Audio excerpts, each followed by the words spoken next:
Here I am at GimKit.com and I'm ready to sign up for my new account. It's not associated with Google, so I've got to create an account with a username and password. I typically use my Northside email and password. On this page, I've already created one kit, but I'm going to show you exactly how to create a kit from scratch. Pressing the big blue button, here I'm going to go ahead and come up with a name. I'll call it Math Example. And I've got three options to create this kit. I can create it from scratch, I can create it from a Quizlet study set, or I can create it from a CSV, which is a fancy term for an Excel sheet that's saved in a certain way. For right now, I'm going to choose to create this from scratch.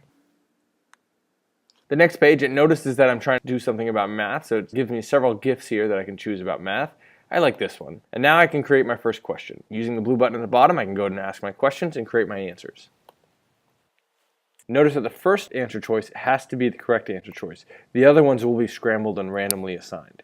If I wanted, I could add an image, but in this case, I'm just going to leave it as text. When you finish your question, pressing the blue Add Question button at the bottom adds it to your kit. Here's my first question. When I want to add more questions, using the blue buttons guide me along the way.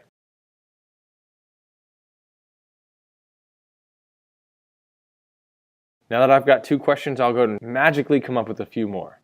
Now I've got a kit of 5 questions, so now I can go ahead and create the kit.